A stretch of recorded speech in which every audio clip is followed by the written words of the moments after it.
Yes, Then let's begin. So linear vector spaces in Dirac notation. This is our discussion for this lecture. अब we have to cover a lot of things. बल्कि नई चीज़ें नहीं होंगी, अभी तक जितना भी हमने पढ़ा हुआ है उसी को हम लेके जाएंगे डिराक नोटेशन के अंदर। अब Dirac notation is very useful for quantum mechanics. ये चीज़ें आपको क्वांटम मैकेनिक्स में काफ़ी ज़्यादा हेल्प करेगी। आज का जो डिस्कशन होगा स्पेशली ये जो डिराक नोटेशन है, and Dirac notation is also known as a bracket notation. It's इस तरह की चीज़ होती है। So this is a combination of two brackets, ये ट्राइंगुलर ब्रैकेट्स होते हैं, so that's why it is called a bracket notation as well. और तो स्ट्रेटजी ये है आज के डिस्कशन की। I will introduce Dirac's notation कि what is Dirac notation, then inner product norm और ऑर्थोगोनैलिटी हमने पहले अपने वेक्टर नोटेशन के अंदर पढ़ी हुई है, तो हम उसी चीज़ को डिराक नोटेशन में शिफ्ट कर लेंगे। देन डिराक नोटेशन की कुछ प्रॉपर्टीज़ हैं जो कि बहुत इंपॉर्टेंट है, और आपको जब आप प्रॉब्लम सॉल्व करते हैं, जब डिराक नोटेशन के अंदर जब आप काम करते हैं, तो वो प्रॉपर्टीज़ आपको पता होनी चाहिए। तो we will study those properties, and then after that at the end of the lecture I will do a very quick problem to explain कि ये प्रॉपर्टीज़ क्या है। इनको with the help of an example हम कोशिश करेंगे कि इसको देख लें।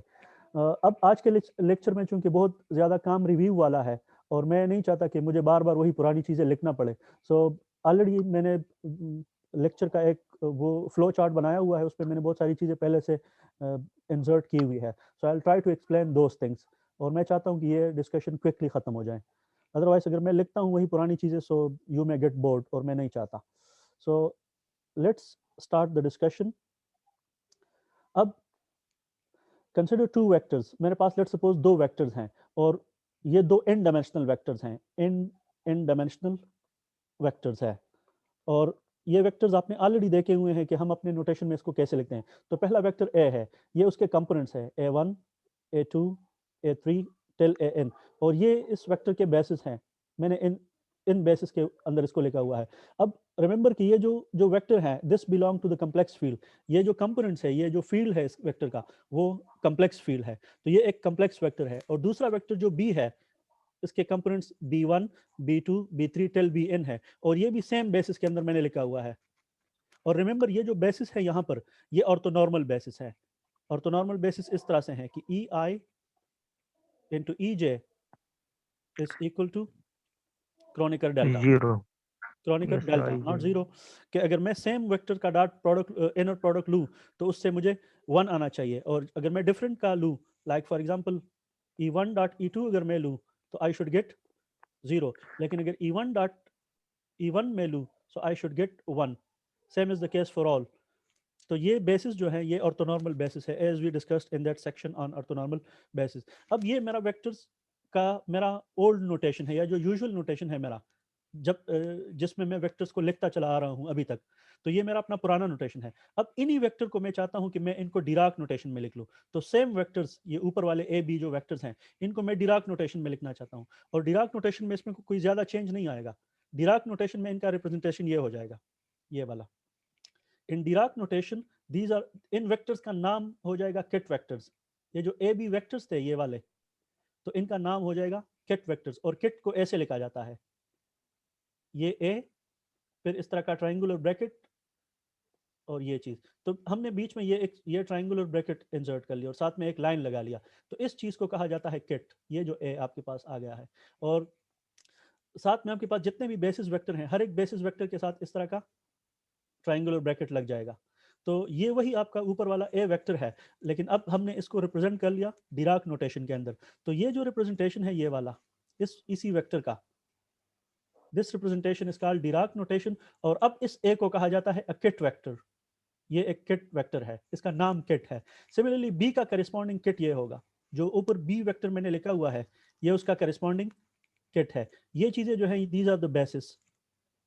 ये वही ऑर्थोनॉर्मल बेसिस है, लेकिन हमने बेसिस को अभी किट के अंदर बंद कर लिया है, और कंपोनेंट्स उसी तरह ही है, b1 b2 b3 till bn। तो ये आपका किट बी है, और ये आपका किट ए बन गया है। अब this point is to be noted कि ये जो आपके किट्स हैं, kets belong to the vector space. ये वेक्टर स्पेस के मेंबर है, ये वेक्टर स्पेस बनाते हैं। So every ket is member of a vector space. और इसको मैंने यहाँ पर एक्चुअल स्पेस भी कहा है, या वेक्टर स्पेस कहा हुआ है। यू विल सी कि इसके बाद हम बड़ा डिफाइन करेंगे तो वो they belong to the dual of the space. तो इस वजह से ये जो आपके किट वेक्टर्स हैं they are members of the actual space, वो एक्चुअल स्पेस में लाई करते हैं। अब इन किट्स को हम दूसरी तरीके से भी रिप्रेजेंट कर सकते हैं, और इसका रिप्रेजेंटेशन कॉलम्स के फॉर्म में भी हम इसको कर सकते हैं। Let me go a bit down.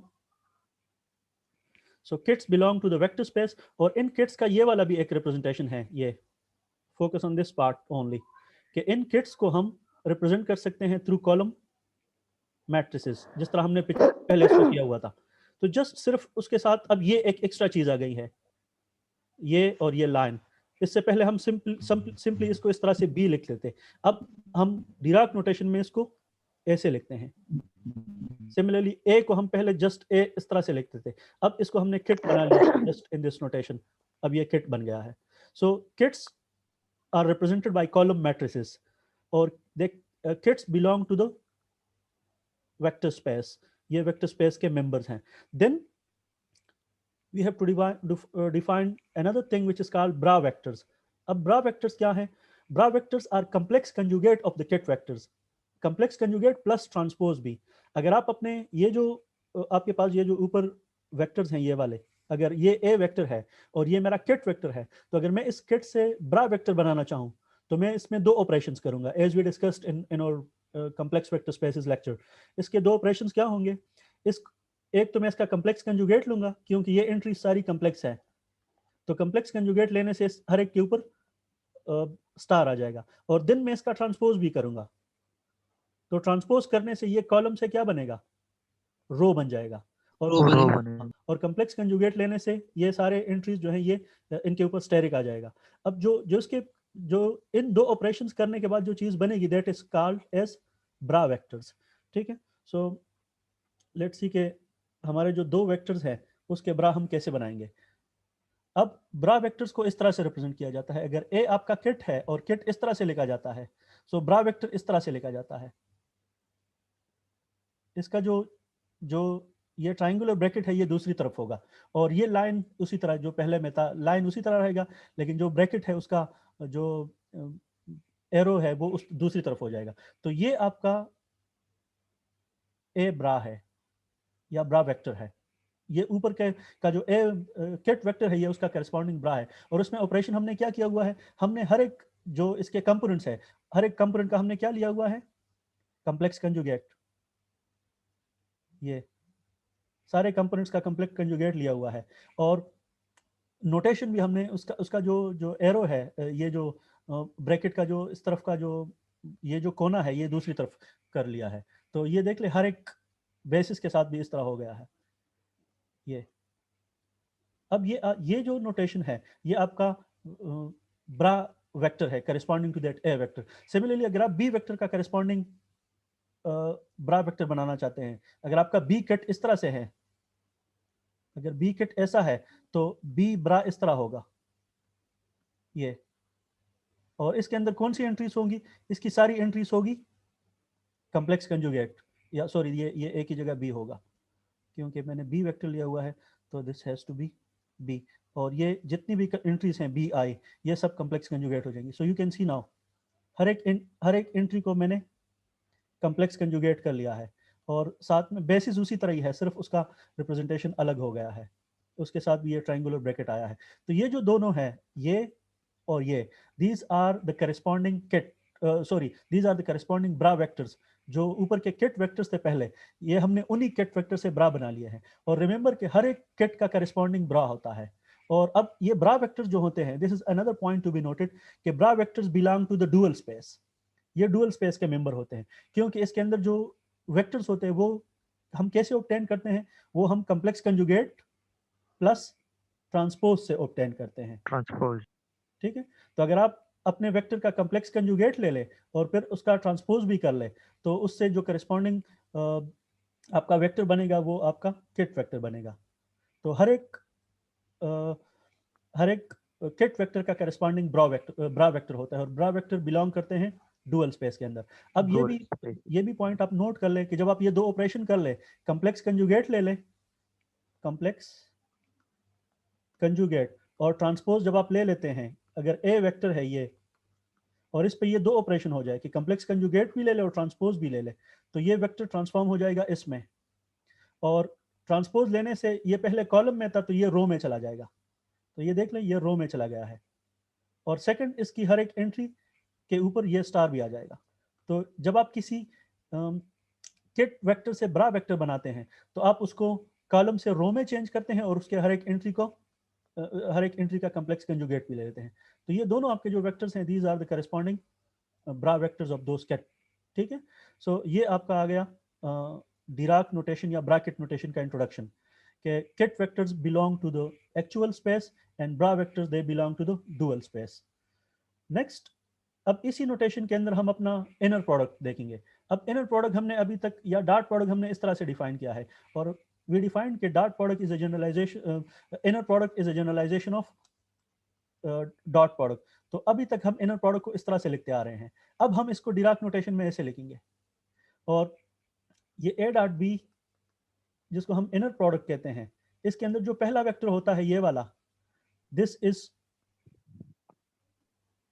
A ket vector, ये इस तरह का, sorry it is a bra vector. बीच में जब आप लाइन लगा लेते हैं और दूसरा वेक्टर लेते हैं, सो दिस इज अ वो केट वाला किट वेक्टर। केट में So this is a bra plus a kit. So this is bracket. इसको इस वजह से ब्रैकेट नोटेशन भी कहा जाता है कि जब आप ब्रा वेक्टर और किट वेक्टर को मल्टीप्लाई करते हैं तो यू गेट इनर प्रोडक्ट। और रिमेंबर कि bra vectors they belong to dual space और ket vector they belong to the actual vector space. तो जब आप इन दोनों को मल्टीप्लाई करते हैं so you get the inner product. तो ये आपका ब्रा वेक्टर ए है और ये आपका किट वेक्टर बी है। जब आप इन दोनों को मल्टीप्लाई करते हैं तो you get the inner product, जिसको इस तरह से लिखा जाता है ए इनर प्रोडक्ट बी। इसको आप इस तरह भी बोल सकते हैं कि ए इनर प्रोडक्ट बी, या A dot product B. So inner product general name है, so this is mostly use. तो ए और बी का जो इनर प्रोडक्ट है it is given by this matrix multiplication. ये रो मैट्रिक्स है और ये कॉलम मैट्रिक्स है, तो ये एंट्री इसके साथ मल्टीप्लाई हो जाएगी, ये वाली एंट्री दूसरी के साथ मल्टीप्लाई हो जाएगी, और इसकी तीसरी एंट्री इसके तीसरी के साथ, और यहाँ की nth एंट्री यहाँ की nth एंट्री के साथ मल्टीप्लाई हो जाएगी, and then you will add all of them. तो ये आपका इनर प्रोडक्ट डिराक नोटेशन में आ जाएगा। और जब आप इसको कंपैक्ट फॉर्म में लिखते हैं तो आप इसको इस तरह से समेशन के फॉर्म में भी लिख सकते हैं, as we did last time, के inner product is equal to A I asterisk into B आई, और आई is going from 1 to n। तो ये आपके इनर प्रोडक्ट का नोटेशन है डिराक नोटेशन में। और इनर प्रोडक्ट इज एक्चुअली यहाँ से जो आपको आंसर मिलता है इसका, this is a complex number, ये एक्चुअली एक कम्प्लेक्स नंबर होता है। जब आप इसको कैलकुलेट करते हैं कम्प्लेक्स वेक्टर स्पेसिस के अंदर, तो जो आंसर आपको मिलता है वो वेक्टर नहीं होता बल्कि वो कम्प्लेक्स नंबर होता है। ये तो दोनों आपने वेक्टर मल्टीप्लाई कर लिए ना, जिस तरह हमने पढ़ा था बिल्कुल इनिशियल में कि दो वेक्टर्स का जब आप डॉट प्रोडक्ट लेते हैं तो उनका रिजल्ट क्या क्या आता है, पहले तो स्केलर मल्टीप्लाई आता तो, है। हाँ, तो ये रिजल्ट जो है वो स्केलर आएगा। लेकिन इस केस में अगर ये वेक्टर दोनों वेक्टर कम्प्लेक्स वेक्टर्स हो तो इससे जो आपका आंसर आएगा that will be a complex number. Sir ji जी सर स्केलर केस में तो हम ये कहते थे कि projection of A on the B. Sir in complex form what we are exactly saying. यही मीनिंग है, अब भी मीनिंग वही है, फिजिकल मीनिंग चेंज नहीं हुई है, सिर्फ आइडिया जनरलाइज हो गया है। लेकिन यहाँ पर चीज़ें थोड़ी सी विजुलाइज करना मुश्किल है। अगर ये आपका एक वेक्टर है ए 2 डायमेंशन में और ये आपका दूसरा वेक्टर है बी, तो ये आपके बी वेक्टर का प्रोजेक्शन है ए के ऊपर, इतना सा। इसका भी यही यस मतलब है कि ए का प्रोजेक्शन बी के ऊपर या बी का प्रोजेक्शन ए के ऊपर। लेकिन रियल वेक्टर स्पेसेस में आपने पढ़ा था कि ए का प्रोजेक्शन बी के ऊपर या बी का प्रोजेक्शन ए के ऊपर लेना वो आपको सेम रिजल्ट देता था, लेकिन यहाँ पर सेम रिजल्ट नहीं आएगा। सो इन जनरल ये जो पॉइंट है ये वाला, ये बहुत इंपॉर्टेंट है कि dot product is not commutative या inner product is not commutative in general, ये साथ जरूरी है। इन जनरल मीन के अगर आपके वेक्टर्स कम्प्लेक्स वेक्टर्स हों, अगर वेक्टर कम्प्लेक्स हो या आपके इस कम्प्लेक्स को कहा जाता है field of the vector space, field of vector space. अगर आपके वेक्टर स्पेस का फील्ड कॉम्प्लेक्स हो, रियल वेक्टर स्पेस ना हो, तो देन आपका जो इनर प्रोडक्ट है वो कम्यूटेटिव नहीं होता। सो यहाँ से आप देख सकते हैं कि inner product is not commutative. A inner product B is not equal to B inner product A, ये आपस में बराबर नहीं होते, बल्कि ये चीज रादर ट्रू होती है कि ए बी का जो इनर प्रोडक्ट है वो बी ए के इनर प्रोडक्ट के कम्प्लेक्स कंजुगेट के बराबर होता है। ठीक है, where this star means the complex conjugate. So in general a dot b is not equal to b dot a। और इसका मतलब क्या है इन जनरल का?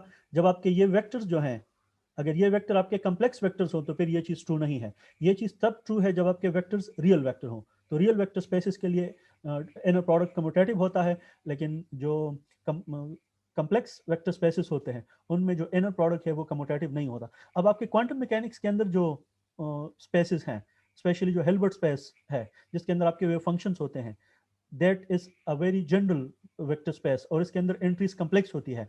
तो उसके अंदर जब आप इनर प्रोडक्ट लेते हैं दो फंक्शंस का, फॉर एग्जांपल एक फंक्शन साई है और दूसरा फंक्शन लेट्स सपोज फाई है, तो ये चीज और ये चीज आपस में बराबर नहीं होती। ठीक है, तो ये बहुत इंपॉर्टेंट प्रॉपर्टी है कि जब आपका वेक्टर स्पेस कम्प्लेक्स होता है तो उसमें इनर प्रोडक्ट जो है वो कम्यूटेटिव नहीं रहता। तो ये एक बहुत मेजर डिफरेंस है रियल वेक्टर स्पेसिस का और कम्प्लेक्स वेक्टर स्पेसिस का, कि कम्प्लेक्स वेक्टर स्पेसिस के लिए inner product is no more commutative. Next, इसी नोटेशन के अंदर नॉर्म कैसे लिखेंगे? अब नॉर्म हमने पिछले लेक्चर्स के अंदर डिफाइन किया था कि norm is actually the magnitude of a vector, Length of Yes, the magnitude length और the of length the of a vector. ये आपके वेक्टर का लेंथ आपको बताता है, या नॉर्म या उसका मैग्नीट्यूड बताता है। तो नॉर्म का नोटेशन ये है कि नॉर्म को हम इस तरह से रिप्रेजेंट करते हैं, और अगर अगर हम नॉर्म फाइंड करते हैं तो उसके लिए हम ए डॉट ए लेते हैं, और A dot A is equal to A A square. square, तो अगर इससे मैं ए फाइंड करूं तो A is equal to A A under root, dot A under the root. अब इसी ए डॉट ए को डिराक नोटेशन के अंदर जब मैं लिखता हूं तो ये ए डॉट ए इस तरह से हो जाएगा इन डिराक नोटेशन। तो यहाँ पर देख ले, एग्जैक्टली वही चीज मैंने यहाँ पर लिखा हुआ है। तो ए का जो नॉर्म है, norm of A is equal to inner product of A with itself, और फिर उसके बाद आप उसका स्क्वायर रूट ले ले। और ये चीज हमने पिछले लेक्चर्स में देखा था कि this is in component form, it is given by this A I star into A I. ठीक है, हाँ, Yes, sir, up ये to भी, N. this is a point to note as well. Excuse me. If inner product of A with itself is 1, अगर अगर किसी vector का आप इनर प्रोडक्ट उसके खुद के साथ ले लें, तो अगर उसका आंसर 1 आ रहा है, देन इट वुड मीन कि आपका जो वेक्टर है दैट्स अ नॉर्मलाइज्ड वेक्टर। अगर नॉर्म 1 के बराबर आता है then vector is normalized. Most of the time in quantum mechanics आपका जो वेव फंक्शन होता है, जब आप उसका नॉर्म फाइंड करते हैं, ये चीज जब आप कैलकुलेट करते हैं और इससे जो आंसर आता है, ये यूजुअली बिफोर हैंड जब आप ये साई श्रोडिंगर इक्वेशन से निकाल लेते हैं, तो श्रोडिंगर इक्वेशन से जो आपको ये मिलते हैं, वे फंक्शंस मिलते हैं, वो एक्चुअली रॉ फॉर्म में होते हैं, और इनको थोड़ा सा Yes, sir.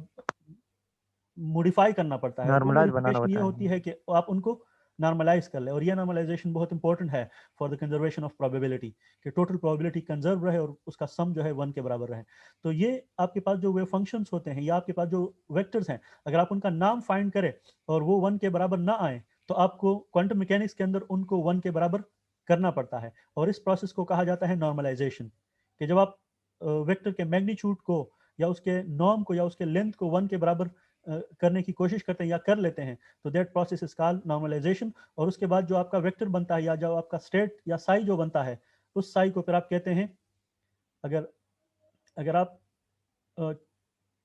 कोई साई ले ले और उसका इनर प्रोडक्ट निकाल के उसके साथ ये प्रोसेस कर ले कि उसका नाम 1 के बराबर आ जाए, तो जब ये नाम 1 के बराबर आप ला देते हैं, तो आप कहते हैं कि हमने अपने स्टेट वेक्टर को या हमने अपने वेव फंक्शन को नॉर्मलाइज कर दिया। तो ये नॉर्मलाइजेशन बहुत इंपॉर्टेंट है for the physical wave function.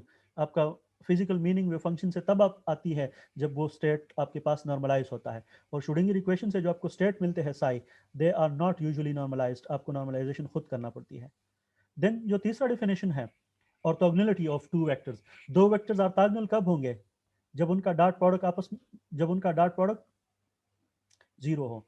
So जब उसका डॉट प्रोडक्ट या इनर प्रोडक्ट 0 है, then we say कि those vectors are orthogonal to each other or there is no projection of one vector on the other. अब इसी चीज को Dirac notation में कैसे लिखते हैं? हमने ऊपर इनर प्रोडक्ट लिख लिया a डॉट b का, तो a डॉट b का जो अब हमारा फ्यूचर का रिप्रेजेंटेशन होगा वो हम इस तरह से करेंगे, this is simply a dot b. और अगर ये a डॉट b या इनर प्रोडक्ट 0 के बराबर आता है, then we would say कि a और b वेक्टर्स जो हैं they are